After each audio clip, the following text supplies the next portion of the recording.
Back to Rolling Solo. My name is Adam Smith, and we're going to continue the playthrough of Cloudspire. Where we last left off, there was a couple things from the prior video that I want to set straight before we move into wave number 3. And the very first thing has to do with Cram, our hero right here. So at about the 1620 mark of part number 2, Cram was hit with an Elfinkazi glide bomb attack, which gave him 2 damage. At the time, Cram the Mighty was not on his promoted side with the star. He was on the other side, and he had 2 upgrade chips on him for fortification. Those are the 2 chips that should have come off at the time. I noted that in the last video, and now I'm going to make some corrections to get Cram to where he currently should be. So Cram shouldn't be on his promoted side because he would have lost the upgrade chips that he had underneath of him at the time, and he wouldn't have enough to be promoted. So we're going to basically demote Cram back down to where he was, and while doing so, you'll notice that his health goes down by 1. You remember at the end of the last video, we gave him an extra health. 1 health is going to disappear. But one thing will come back actually is 2 health is going to come back from the Elfinkazi because he shouldn't have lost 2 health from that attack in the first place, which gets him right back to the 5 health he originally was.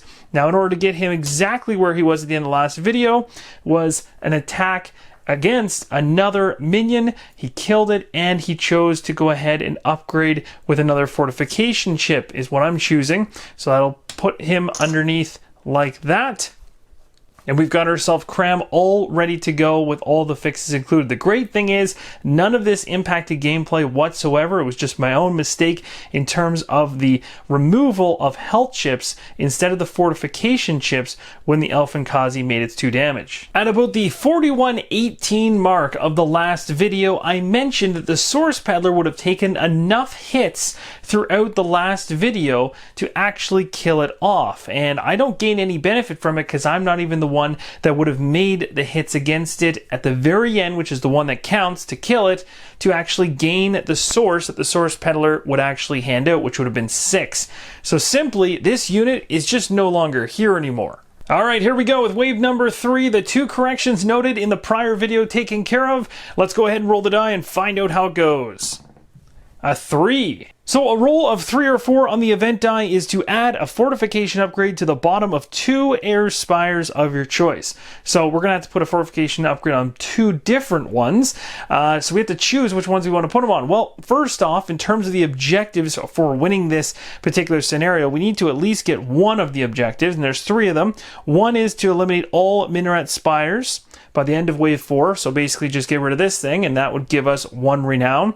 Another way to gain renown, or also win this scenario, would be to defeat all of the Heir spires. There's 3 of them to take down, or we can defeat the Heir Fortress Gate. Now, if we actually do all 3 of them somehow by the end of wave number 4, or even just destroy the gate at any wave, we're going to gain 3 renown, which is pretty fantastic. But really, the one that I should be gunning for is, now that we've cleared out the first spire, we have access to the minaret spire. So in 3 and 4, in terms of the waves, I'm going to be focusing most of my attention on trying to take this absolute beast down. So dumping fortification upgrades on that one would not make sense. So in this case, I'm going to split it up as I've been noted I have to. 1 is going to go on this spire right here. and another is going to go on the high rise behind it. Now, another thing to note is that you'll notice the Elfin Kazi is still here from the last wave. I'm leaving that unit here. Technically, you remove it in between the waves and then put it back on. You never actually stack it twice over. There's been questions about that through forums and whatnot in terms of, hey, does another Elfin Kazi come out and sit on top of the one that's already on the spire? No, that doesn't actually happen. So if you can avoid being hit by it, it will just sit there. So both of those spires now have a fortification chip on the bottom, making them a little extra tough to take down. Next up is the income phase, where we gain, according to the scenario, 0 source. So we only have the source that we have, and we've gained throughout the wave so far, but we get nothing at this income phase, unfortunately. So we're going to move right into the market phase. You guys remember the market from the last time. However, I did go ahead and purchase an Earthscape last wave. This time around, I don't need to change the landscape in any way, shape, or form, but I am kind of eyeing this bunker right here. This bunker would be a Merc Spire, which would allow me, if I purchased it for 3 source, to actually get a bunker or the ability to build a spire or to use one of my 2 build actions in order to build a spire on one of the source wells within my influence, and that particular spire would have 3 fortification chips on it, which is pretty awesome, except for the fact that it doesn't do much besides just being a great bunker. I'd have to send a bunch of architects at it in order for it to build up and maybe add some extra chips that would do some damage. So for right now, don't really want to focus on stockpiling or building up tons of spires. I already have one in play. I'm more focused on taking down spires that currently exist from the Heirs side. So in terms of the market, I'm going to skip it in wave 3. Now we're heading into the build phase. I want to go ahead and spend some of my source. I have 12 source, as you can see, and there's a number of different advancements for my fortress during this build phase that I could purchase. And what's special about the Brawnen faction is the fact that in order to get a majority of those units that I have available to me to the promoted side, how the Brawnen work in most cases with their units is that you have to upgrade certain areas of your fortress. So I'm focusing on that in wave number 3 to make Battleborn and Dispatch just a little bit better. So I'm going to start by paying 4 source to get level 1 at the honor pit. So we'll go ahead and we'll reduce this from 12 down to 8. In addition, I'm also going to go to level 2 of the honor pit by paying an additional 4 source. The first level of the honor pit that I purchased is called the Battleborn Arena Games. It's going to make my Battleborn even stronger. So we're going to go ahead and grab a peg here and slot it in to number 1 on my fortress. So I'm just going to go ahead and show you that. I'll move the die so you can see it. It actually gets slotted in next to the numerical value that equates to the level you're currently on for whichever part of your fortress you're advancing. The next fortress advancement that I purchased for the honor pit, which cost 4 source, was for better targets, which means dispatch minions, which are those minions we used in wave 2 that have that wonderful ranged attack. They're going to deploy on their promoted side from now on. So I'll just move the peg from the first position to the second position to denote the fact the honor pit is now at level 2. With my final 4 source available, I'm going to go ahead and build something really interesting for my fortress. The final fortress advancement I'm going to choose is the level 1 of the Stronghold. The reason being is I unlock an artillery die that has a high value of 5 and a low value of 2. The reason this is really cool is it allows me a lot of options when enemies get within about 5 range of me, because that's the highest roll I could possibly get on this. And you'll be rolling this die twice when you use it, one time to get your range locked in and one time to get your attack locked in. What's even cooler is that you get to choose which one's which is pretty awesome on the first roll. The second roll is kind of chosen for you. And I'll talk about that when we actually end up doing it. But essentially, let's say hypothetically there's an enemy right here and it's the beginning of my turn inside the onslaught phase. I could choose, let's use the artillery die to try to take this thing down before it starts hitting my fortress and knocking my health down. I'm going to use the artillery die. You roll the die and you say 3. Okay, that could be great damage and enough to kill the thing. You have to make that choice yourself. Or Or you could potentially say, you know what, I need to make sure I guarantee that I can hit this thing from range, but I know my lowest value on the die is a 2, so I'm guaranteed to get at least this far out. So maybe using this value as the range is safe because I want a bigger attack. So then because I chose the first die to be range, the second die roll ends up being my attack value, and look at that, I got a 5. It would be 5 damage at that particular unit if it was there, and take that thing out. Now once I do that, this die then goes away. So now we're moving into the prep phase, and I'm following this wave 3 prep phase for the Heirs by the book. It basically says that we're going to have one Harrier by itself. So you can see we have a Harrier at the very top with the health for it underneath, 2 health chips. Then underneath of that, we have a grouped bunch of units here, and there's 3 of them. We've got a Joust on the promoted side, and then 2 Harriers on the promoted side underneath, all grouped together. So again, in terms of HP underneath of them, you only go by what's on top, so 4 health in total. So this is a whole grouped unit. And then of course at the very bottom, finally in this wave, unfortunately Darb is going to be making an entrance in flying into things. So Darb is just going to come in as is. So now we've got our stack here at the gate all ready to go for the Heirs. For my part in the prep phase with the Brawnen faction, I went ahead and focused a lot earlier on advancements to my fortress so that I could actually have some upgraded or promoted units going out. So the dispatch unit that I've chosen to spend my command points on here is going to be on its promoted side, which you'll see has 2 range like we've seen in prior wave when I actually released them last time. But now they have splash damage as well, so that's pretty awesome. And also, in terms of what else gets bolstered, their attack damage goes from a 1 up to a 2, making them a little bit more aggressive when they start hitting spires. The other great thing to note is the fact that only ranged characters can actually, or ranged talents can actually hit Darb, being that Darb is a flying unit. So having range right now is very important. So dispatch is on top here, the first unit. It's not grouped. Underneath, I've got another dispatch unit, exactly the same, promoted side. And on the very bottom, you'll notice so far, for the first 2, this is 6 CP. Last one is 2, so that's a total of 8. I actually have 9 available. I didn't spend 1, and I can't. This Battleborn is also on its promoted side because, again, I took a fortress advancement.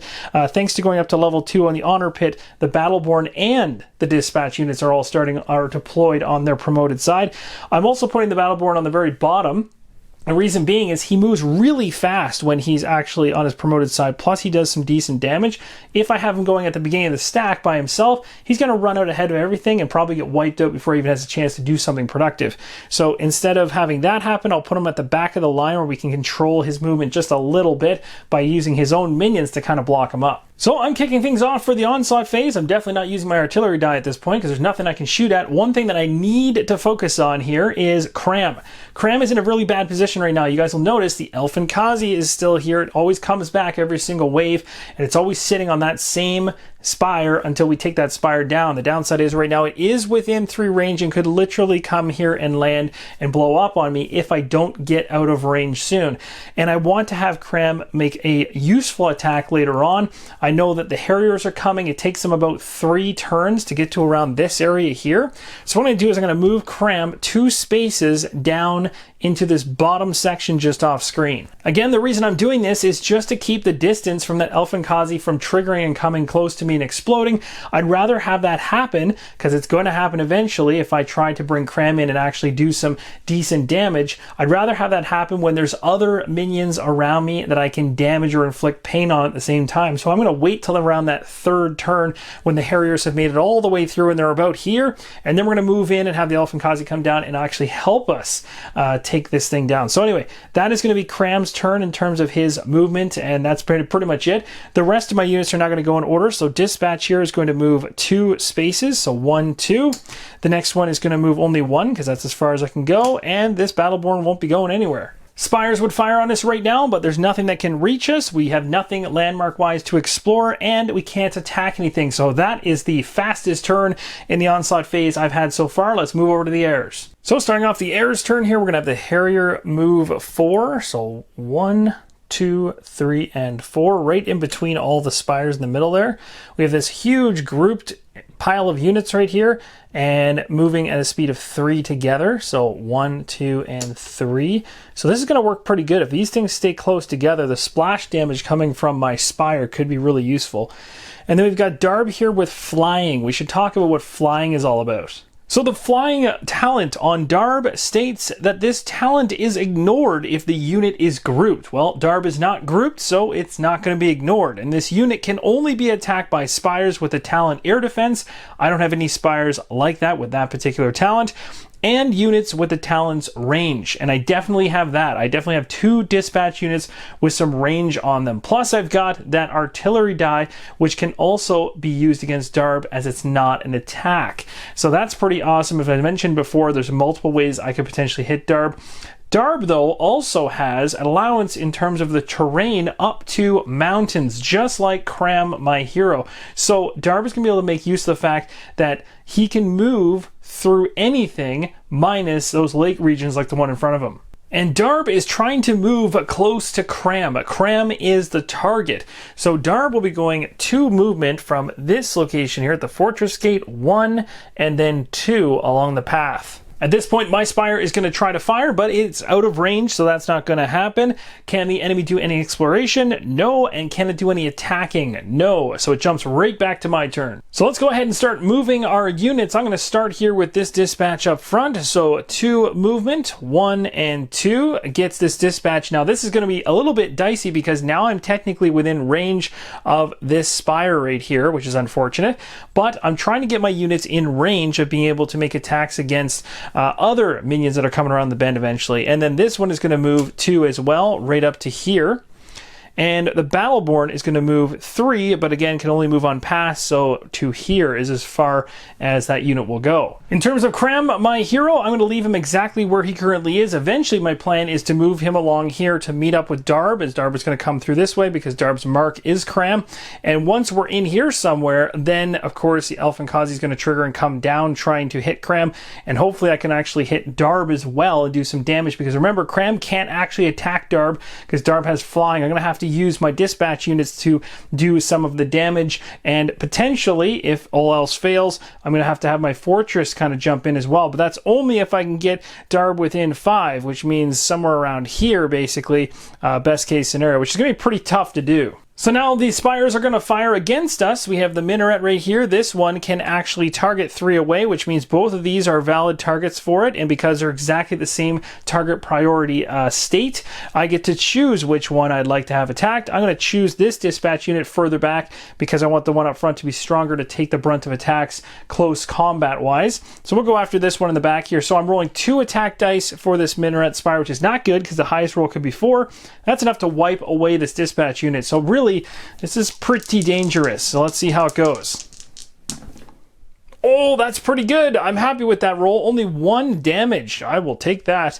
I was definitely thinking it would be at least 2. So that's a bonus. So 1 health off of my unit and no retaliation to spires. None of my units can do any exploring or attacking from where they currently sit. So that's going to end my onslaught phase. Let's move over to the heirs. So we'll have the 1 single Harrier unit coming around the bend here. 1, 2, 3, and 4, right in range of definitely my Spire, which is perfect. We have this grouped unit right here, which is going to go next. Go 1, 2, and I believe it's 3. Yes, so 3 will put it right here, which is outside of range, but getting closer. Darb is going to take an alternate path, as Darb has allowance for different terrain and can go right through this way. So Darb is going to go 1, 2, heading toward its target Cram down below here. So my dispatch platform is now going to make an attack against the Harrier, even though it has splash damage. Splash damage only works on units, so it's not going to be able to splash damage onto this minaret. And even if it did, the bottom chips of the minaret spire are actually fortification chips, which require 2 damage to actually be done to it. And the chances of me rolling that good is light anyway. But regardless, splash damage is not going to apply no matter what I roll here. It's just simply a straight attack against the Harrier. I get 1 die because I have 1 attack chip underneath. Let's see how this goes. Here's hoping it's 2. Oh, it rolled from a 1 to a 2. It's perfect. So we lose 2 chips off the bottom. That's going to kill this particular Harrier. That is fantastic. So thanks to my Spire doing its job extremely well, landing the only 2 on the entire die, which is fantastic. Killing off that Harrier, I gain 1 source from that chip. So we'll go ahead and just tick my source up by 1. That thing's been removed. No exploration can be done for the heirs currently, and they can't attack. Darb can't attack, neither can the Joust. So this is where I do something extremely risky in order to try to harm Darb. I'm going to go ahead and I'm going to move Cram 1, 2. I really hope this pans out for me. This strategy may go down the toilet pretty fast. So Cram's going to run 2 out and stop right there. Dispatch units are going to move 1 and 2 to get into position. This next dispatch unit is going to move 1, 2 down the row, and the Battleborn is going to also move 1 and 2. The Battleborn will be in range of the minaret for Spire's firing, unfortunately, and technically also this Spire right here, which is the one underneath the Elfin Kazi, the Regal Lookout. So, as I mentioned, 2 of my units are in range of 2 different Spires. The Battleborn for this one, Cram for this one. So let's go ahead and roll for Battleborn and the Minaret right now. So 2 attack dice for the 2 attack chip upgrades the Minaret has. Coming at the Battleborn, hopefully this does not defeat him. That would be really bad. Oh, okay, so 1. I'm getting really lucky with the roll, so I'm pretty happy with that. Now we're going to come around to this one here, attacking Cram, and it has 1 attack chip, so it's only going to have 1 die to roll.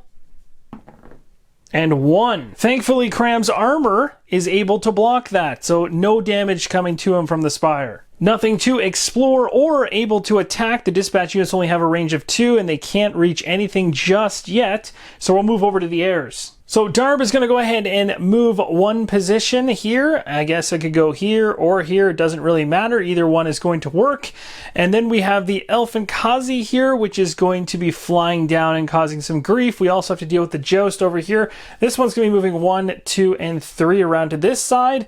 Elfin Kazi is going to move down now because it can become adjacent to Cram, unfortunately. So the Elfin Kazi is going to implode, and when it does, it's going to deal damage, 2 damage, to everything adjacent to it. So Darb is going to get hit twice, taking 2 health off of him, leaving with only 1. One thing to note about Darb, though, might seem like that was quite an easy way to have Darb taken out. It actually just helps me a little bit, because what's going to happen is when this Darb takes another damage, which is the final damage it has on this promoted side, then Dodge is going to kick in, and Dodge basically saves Darb by flipping this chip over to its non-promoted side, and Darb stays alive a little bit longer, which makes things a lot of fun. Cram got hit here, and again, I can't use my armored for this because it's not considered an attack. I can't block something that explodes like that. However, my fortification chip can definitely stop some damage from coming through, so one of that one is removed, and then 1 health chip is removed. So now I'm down to a total of 4 health. Now the reason I thought this was a good idea, because otherwise I could have literally lost Cram right away.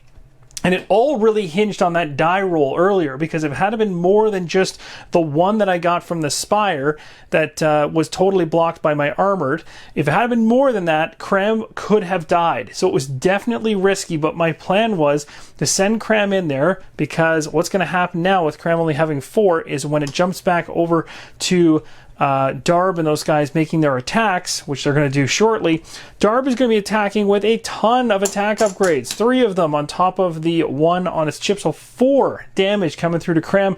Thankfully, the armored is going to knock 1 of them off, keeping him alive with 1 chip. And that's what I was hoping, because then my dispatch units are going to initiate next after that, and hopefully be able to put the final blows on Darb, was the plan. But before we go any further, all we really did there was resolve the movement from the Heirs within their turn. So now we have to move to my Spire to see if it's in range to be able to make any attacks, and sadly it is not. The Joust just was perfectly set on either side to be out of range. The only 2 spots I can actually hit on this whole path are here and here, and it managed to be on either side of it. Lucky, lucky. So now it's time for some attacks. Well, obviously the Joust won't be doing any attacking, but Darb here is right next to Cram, and certainly wants to make an attack against Cram, as Cram is the mark for Darb. So what will be happening right now is, as I mentioned, 4 damage coming Cram's way, and 1 armored block there to basically deal with 1 of the damage coming his way. So 3 is going to get through, reducing him down to a single health, which is insane, and so close to us losing this scenario, it's not even funny. And then what's going to happen is something really cool. I didn't mention this yet during the video, but flying units, although a unit like Cram can't normally attack, when that flying unit makes an attack, retaliation is valid. So Cram can actually retaliate back and will do so. And by doing 2 damage to Darb, we'll go like this. We're going to check out dodge really quick to see how that actually works. So dodge states, when damage from an attack or retaliation would defeat this unit, which would happen right now, ignore the damage entirely and do not retaliate. Flip this unit to its basic side, removing all upgrades and keeping current health. So this health chip will stay on Darb, but Darb's just going to flip over to the opposite side. All the attack upgrades that Darb has is gone now, and 1 chip remains. Pretty awesome. And this is going to work perfectly because now both of our heroes are down to just 1, and I have some dispatch units with range, and I'm hoping to make some attacks to finish Darb off. It's come back to my turn, so I'm going to have Cram the Mighty here move 2 spaces back to get out of there, because I don't want to lose by having him killed in any way, shape, or form, especially with these guys coming through. Now I'm going to go ahead and move my dispatch unit 1, 2. And the other dispatch unit is going to go 1, 2, which is perfect because now I have 1 dispatch unit that can actually make an attack against Darb. This one can technically make an attack against Darb, but can't reach anything else, which is unfortunate. I wish it could have made a little bit further. Still, I want to bring my Battleborn unit up, so 1, 2, like so. So currently the only Spire that can actually hit me is this Regal Lookout right here. 1, 2, 3 can hit this dispatch. It has 1 attack chip underneath of it, so I'm going to roll 1 attack die and see how this goes. Oh, it was a 2. That's a heavy hit. I knew that was going to happen eventually. So that certainly hurts. All right, and I'm not doing any exploration, but I'm definitely doing some attacking. So we're going to have this dispatch unit here make an attack against Darb. And at this point now, without any dodge ability, that 1 damage that's on there is gone. And we have successfully killed Darb off. Awesome. So that hero is out of here.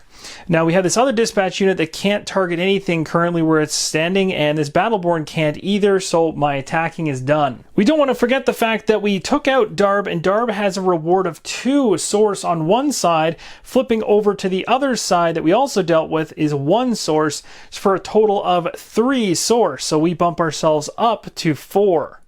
One other thing you might be wondering is when Cram made the attack that brought Darb from the promoted side to the non-promoted side, you might think that it to be a defeat, but it actually isn't considered a defeat unless the unit has lost all of its health chips, which the dispatch unit was the one that actually put the final blow to take Darb out. So the upgrade ability for my hero here isn't going to happen, but I still gain all those source rewards as I showed you. So now the heirs are going to go. The Jost is going to move 3, so 1, 2, and there's nowhere else for this thing to go, so it's going to sit right there, and it is right up against my dispatch unit. So it's the time for the heirs to move on their turn. 1, 2, and this is as far as this group is going to go.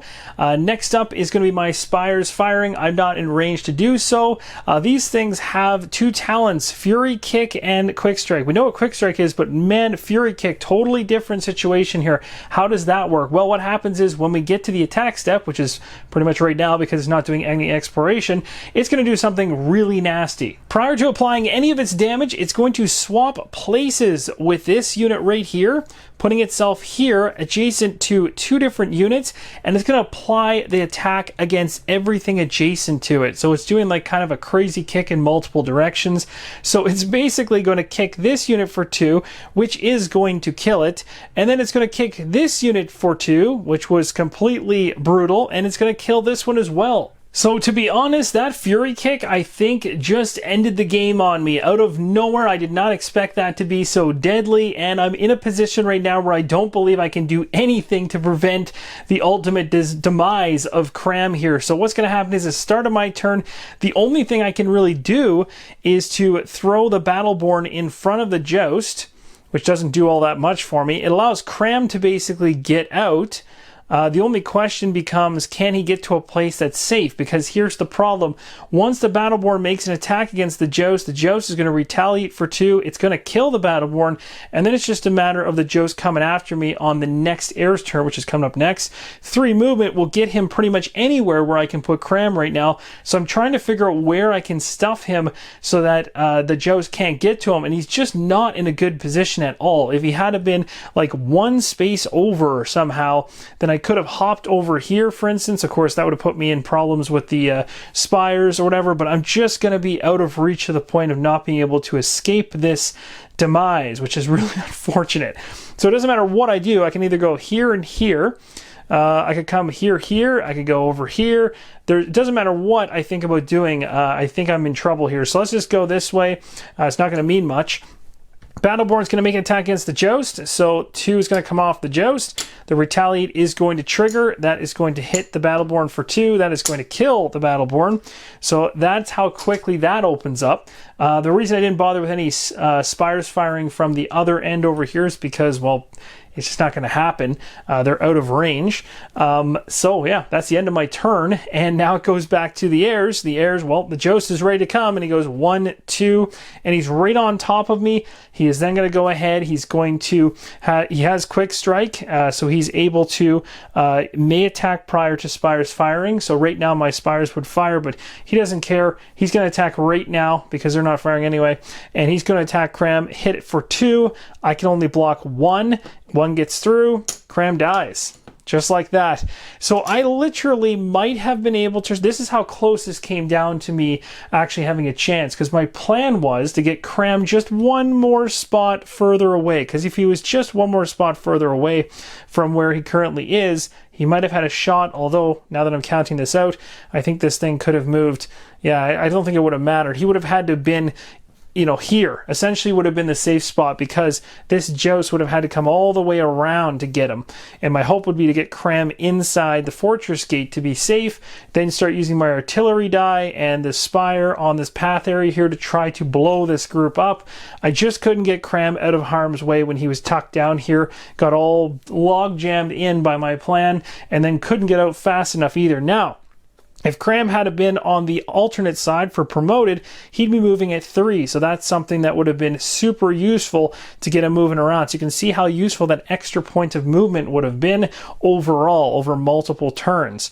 But that's going to be it, guys. That covers it. Of course, I didn't make it all the way to wave 4. It would have been really nice to actually get into wave 4 and see if I could actually take down the minaret, because my real goal here was to take down a spire this whole wave. It just didn't work out. Like I said, this Fury Kick just completely devastated my dispatch units. So even though I had a good plan in mind, that thing just threw me for a loop. But I had a lot of fun with this one. Hope you guys enjoyed it as well. Hopefully this helped you learn the game and also get it to the table and be able to follow along and learn the rules as you go. Thank you guys so much for watching, and as always, keep on rolling solo.